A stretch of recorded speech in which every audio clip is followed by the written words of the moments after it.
نکاب غم میں لپٹا ہوا ایک سال تاریخ اسلام میں جسے عام الحزن یعنی غم کا سال کہا جاتا ہے۔ نبی کریم صلی اللہ علیہ وسلم کے سب سے بڑے حامی حضرت ابو طالب شیب ابی طالب کی سختیوں سے نکلنے کے کچھ ہی مہینے بعد بیمار ہو گئے۔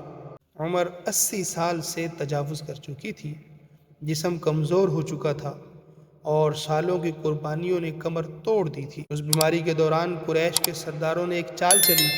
انہوں نے سوچا اگر ابو طالب کی زندگی میں ہی ہم محمد صلی اللہ علیہ وسلم سے کوئی معاہدہ کر لیں تو عرب میں ہماری بدنامی نہیں ہوگی۔ چنانچہ وہ لوگ جن میں ابو جہل، امیہ بن خلف اور ابو سفیان جیسے بڑے بڑے نام شامل تھے، ابو طالب کے پاس حاضر ہوئے۔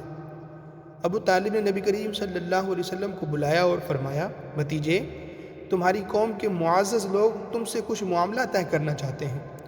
رسول اللہ صلی اللہ علیہ وسلم نے فرمایا، چاچا میں انہیں ایک ایسی بات کی طرف بلاتا ہوں، اگر وہ مان لیں تو عرب ان کا تابع بن جائے گا اور عجم پر ان کی بادشاہت ہو جائے گی۔ سارے سردار حیران ہو گئے۔ انہوں نے پوچھا وہ کون سی بات ہے؟ آپ صلی اللہ علیہ وسلم نے فرمایا، لا الہ الا اللہ کہو اور جو کچھ اللہ کے سوا پوچھتے ہو اس کو چھوڑ دو۔ یہ سن کر وہ سب غصے سے اٹھ کھڑے ہوئے، تالیاں بجائیں اور کہنے لگے، کیا تم چاہتے ہو کہ سارے خداؤں کی جگہ بس ایک خدا رہ جائے؟ انہوں نے صاف انکار کر دیا، ہم تمہاری بات نہیں مانیں گے، اپنے آباء و اجداد کے دین پر قائم رہیں گے یہاں تک کہ اللہ ہمارے درمیان فیصلہ فرما دے۔ چند ہی دن بعد حضرت ابو طالب کا مرض شدت اختیار کر گیا۔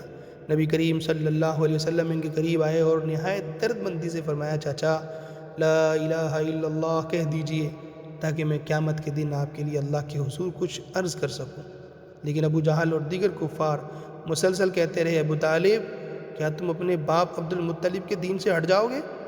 حضرت ابو طالب نے کہا، میں وہ کلمہ کہہ دیتا لیکن قریش کہیں گے کہ میں موت کے وقت ڈر گیا۔ یوں وہ عبد المطلب کے دین پر ہی دنیا سے رخصت ہوئے۔